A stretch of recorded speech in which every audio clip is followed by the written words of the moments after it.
நீங்க சென்னையில வீடு வாங்கணும்னு யோசிச்சுட்டு இருக்கீங்களா? வீட்டுல பசங்க அபார்ட்மெண்ட் வாங்கிடலாம்னு சொல்றாங்க. வீட்டுல பெரியவங்க இண்டிவிஜுவலா லேண்ட் வாங்கி கட்ட அதுதான் நல்லதுன்னு சொல்றாங்க. இது ரெண்டுல எதை சூஸ் பண்றதுன்னு தெரியாம குழப்பத்துல இருக்கீங்களா? இந்த வீடியோ உங்களுக்கு தான், ஃபுல்லா பாருங்க.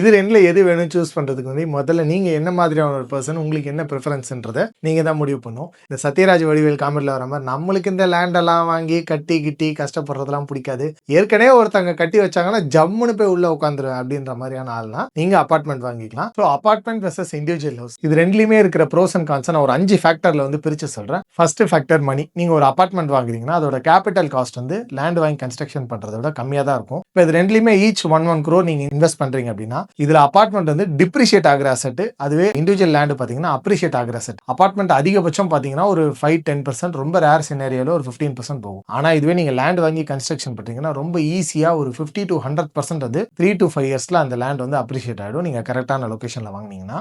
Second point, life style. நீங்க ஒரு பெரிய அபார்ட்மெண்ட்ஸ் போறீங்க, ஒரு பெரிய கம்யூனிட்டியில போய் நீங்க சென்னையில் அபார்ட்மெண்ட் வாங்குறீங்கன்னா உங்களுக்கு அதுல நிறைய காமன் ஃபெசிலிட்டிஸ் கிடைக்கும். Swimming pool, play area, club house, இந்த மாதிரி நிறைய விஷயங்கள் கிடைக்கும். அதுவே ஒரு இண்டிவிஜுவல் ஹவுஸ் நீங்க வாங்கினீங்கன்னா அதுல ஃபியூச்சர்ல உங்களுக்கு எக்ஸ்பேண்ட் பண்றதுக்கு உண்டான ஆப்ஷன்ஸ் கிடைக்கும். ஃபியூச்சர்ல நீங்க கிட்ஸுக்கு தனியா ரூம் கட்டலாம், ஸ்விம்மிங் பூல் கட்டலாம், உங்களுக்கு தேவையான சின்ன சின்ன கார்டனிங், இந்த மாதிரி நிறைய விஷயங்கள் அதில் பண்ணிக்கலாம். உங்க கெஸ்ட் எப்ப வேணா வந்து போகலாம், கார் உங்க வீட்டுக்குள்ள நிப்பாட்டலாம். இந்த மாதிரியான அட்வான்டேஜஸ் வந்து இண்டிவிஜுவல் ஹவுஸ்ல இருக்கும். உங்களை யாரும் கேள்வி கேட்க முடியாது, யாரும் ரெஸ்ட்ரிக்ட் பண்ண முடியாது, நீங்க பெட்ஸ் வளர்க்கலாம், என்ன வேணா பண்ணலாம். So third point, maintenance. நம்ம அபார்ட்மெண்ட்ல எவ்வளோக்கு எவ்வளோ காமன் ஃபெசிலிட்டிஸ் நம்மளுக்கு அட்வான்டேஜா இருக்கோ அதே மாதிரி மெயின்டெனன்ஸ் காஸ்ட்டும் ஒரு பெரிய டிஸ்அட்வான்டேஜா இருக்கும். இந்த மாதிரி காமன் ஃபெசிலிட்டிஸ் இருக்கிற மாதிரி ஒரு பெரிய அபார்ட்மெண்ட் போனீங்கன்னா மந்த்லி 8,000 to 10,000 வந்து மெயின்டெனன்ஸ் சார்ஜஸே வரும். பட் அதே இண்டிவிஜுவல் ஹவுஸ்ன்றப்போ நம்மளுக்கு தேவையான மெயின்டெனன்ஸ் வந்து நம்ம பண்ணிக்கலாம், அவ்வளோ காஸ்ட் வராது.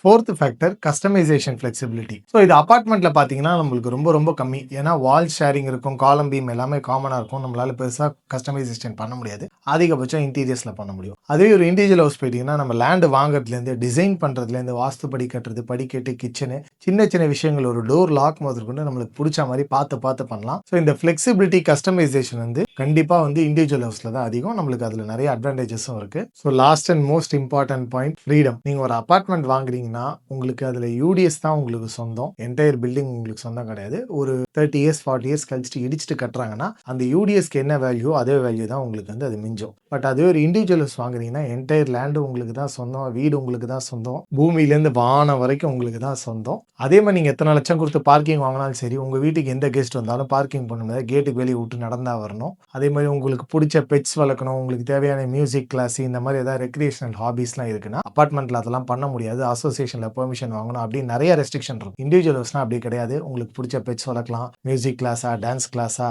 வீட்டுக்கு எவ்வளோ கெஸ்ட் வேணா வரலாம், இந்த மாதிரி உங்களுக்கு லிமிடேஷன்ஸ், கண்டிஷன்ஸ் போறதுக்கு யாரும் இருக்க மாட்டாங்க. இதெல்லாம் தான் இதுல இருக்கிற ப்ரோஸ் அண்ட் கான்ஸ். உங்க ஃப்ரெண்ட்ஸ் ஆர் ஃபேமிலி யாராச்சும் இதே மாதிரி டைலமால இருக்காங்க, அபார்ட்மெண்ட் வாங்கலாமா வீடு கட்டலாமான்னு யோசிச்சுட்டு இருந்தாங்கன்னா அவங்களுக்கு இந்த வீடியோ அனுப்புங்க. ஹையர் அண்ட் பில்ட் சேனலையும் அவங்களுக்கு சஜஸ்ட் பண்ணுங்க. ஹையர் அண்ட் பில்ட்ல நாங்க வீடு கன்ஸ்ட்ரக்ஷன் பண்ணி கொடுத்துட்டு இருக்கோம். முக்கியமா 15 வருஷம் வாரண்டியோட கொடுக்குறோம். இவ்வளவு நேரம் பார்த்துட்டு இருந்தீங்கன்னா இந்த வீடியோ பிடிச்சிருந்திருக்கும்னு நினைக்கிறேன். எங்க சேனலை இன்னும் சப்ஸ்கிரைப் பண்ணாம இருந்தீங்கன்னா சப்ஸ்கிரைப் பண்ணிருங்க. அப்படின்னா இந்த மாதிரி கன்ஸ்ட்ரக்ஷன் ரிலேட்டடான யூஸ்ஃபுல்லான இன்ஃபர்மேஷன் வந்து நாங்கள் ஷேர் பண்ணுறது உங்களுக்கு உடனே வந்து சேரும். தொடர்ந்து எங்கள் சேனலை பாருங்கள், சப்போர்ட் பண்ணுங்கள், சப்ஸ்கிரைப் பண்ணுங்கள். நன்றி, வணக்கம்.